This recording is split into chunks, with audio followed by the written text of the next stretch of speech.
Welcome back, saber enthusiasts. I'm Nick Nitro and I am the Lord of the Crucible. Today I've got a review for you on the Ultrasabers Sentinel V4. Really nice saber. I've been swinging it around lately. It's got some really nice choke points to it, but let's go ahead and get into some of the details.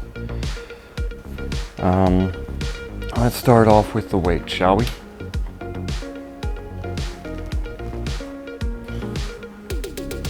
Okay.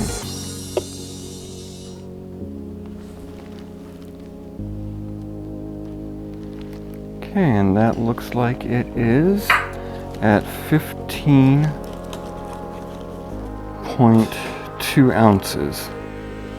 So just short of a pound, which isn't too bad.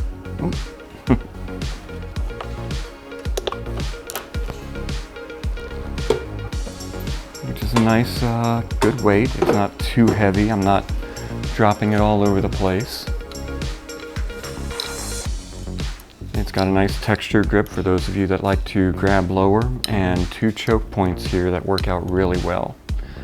Now this was a mystery box saber, and it actually came with a couple of upgrades with it, notably the AV switch here, windows in the emitter, and purple for the color. So that was really nice to get that. So let's go ahead and check out the overall length of the hilt.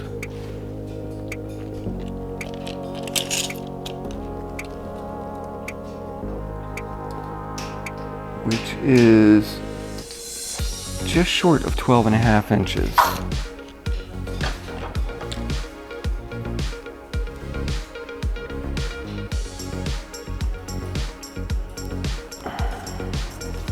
Alright.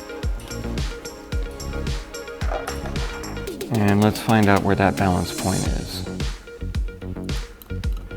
Because I don't know about you, but I really like to be gripping close to the balance point. It allows me to get a little bit of a faster spin out of it.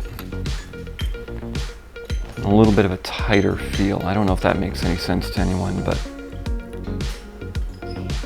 that's the word I'm going to use. Okay.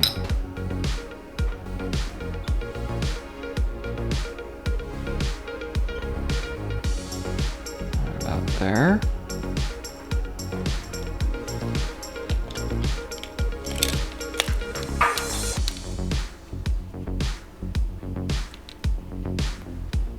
It's going to be about 2.5 inches in front of the emitter.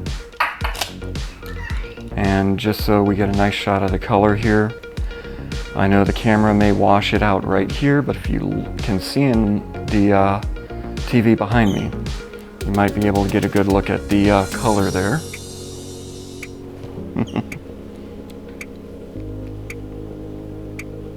Okay.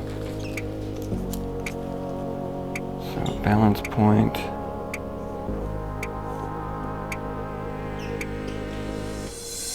2.5 inches in front.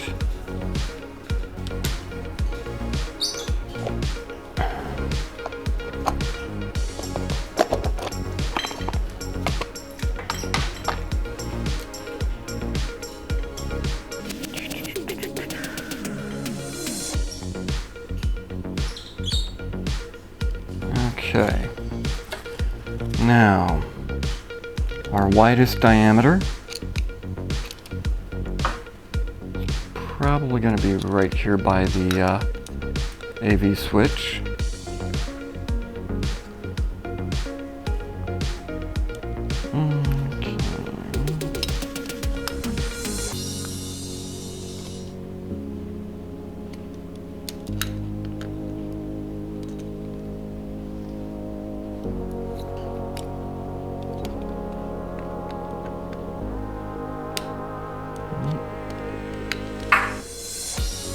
There.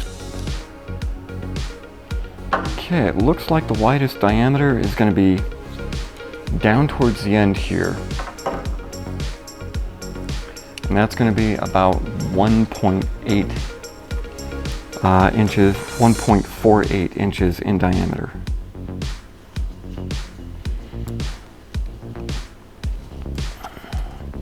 Now for the narrowest point, this is going to help you feel really, where it is in your hand and help keep a solid grip, especially when you're spinning it around.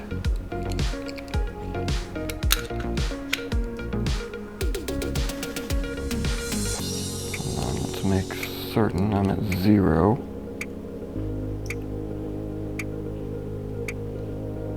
There we are. And that is going to be, if everything else holds,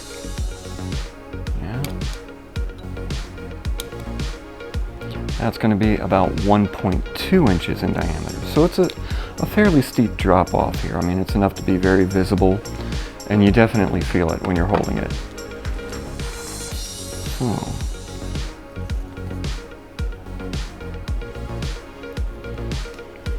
Now, I'm going to add a couple of measurements here that I haven't measured on a couple of other sabers. I'll go ahead and measure those and put them into the database later on. For those of you that now have access to the database, thank you very much. So very much. But we're going to check the depth of a blade socket. Now this is going right to the top of the LED.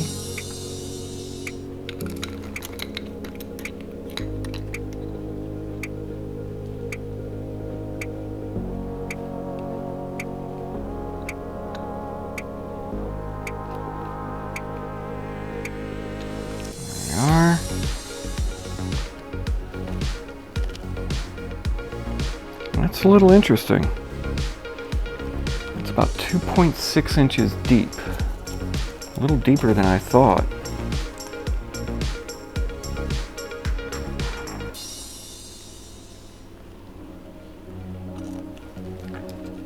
And just because I've had some difficulties with another saber, I want to see exactly how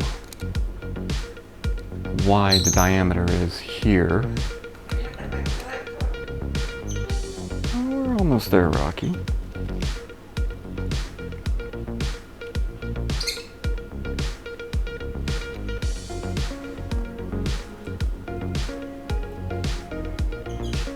That is very, very close. That is like 1.003 inches. So, at least on this model, when they say it is a 1-inch socket, 1-inch blade diameter, for the socket, they mean it.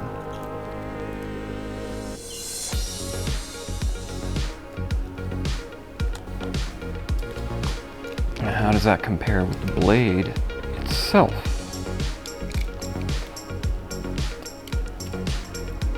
Oh, right here where it matters, right where it counts.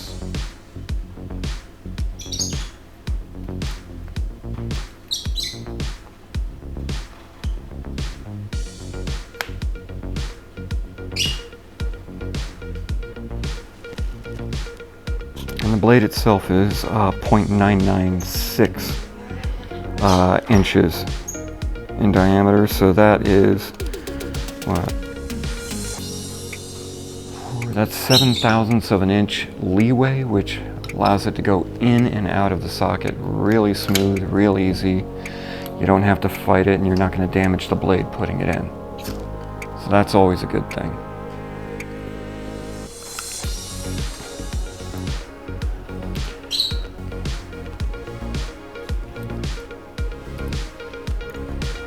Go.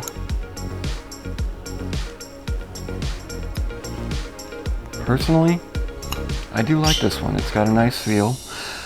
Now, I put that in too soon. Hold on.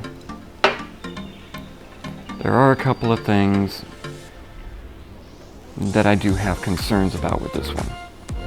And just like I have with a couple of others from Ultrasabers. First of all, takes a little bit. There we go. The LED module is not secured, so it's just free floating in there. The only thing holding it in place is the blade itself, and when you strike something, all of that energy has to go somewhere. And sitting right on the face of the LED module, that's going to send all of that energy right through here, all that force. So there's always the potential for something to break there. But so far, so good.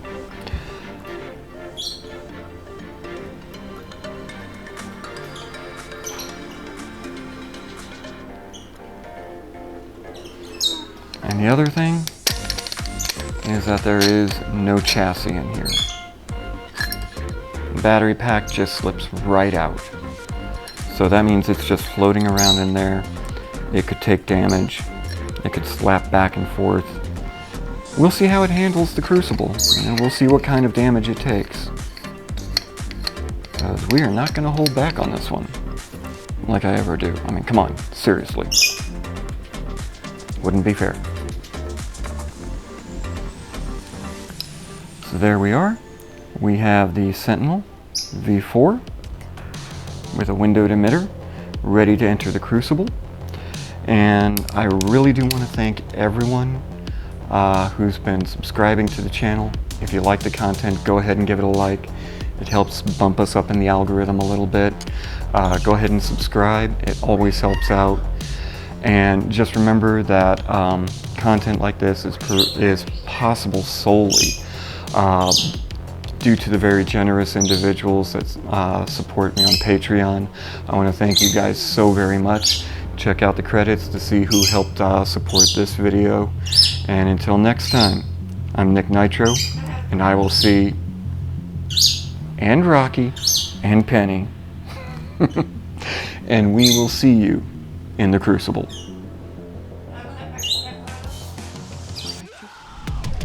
This is Nick Nitro, and I am Lord of the Crucible. If you've enjoyed today's video, by all means go ahead and click on the like button down below. Subscribe to the channel. It's the best way to hear about new videos coming out. If you also want to help us out a little bit more directly, go ahead and check out our Patreon page and the link down below. Thank you very much, and until next time, the Crucible has spoken.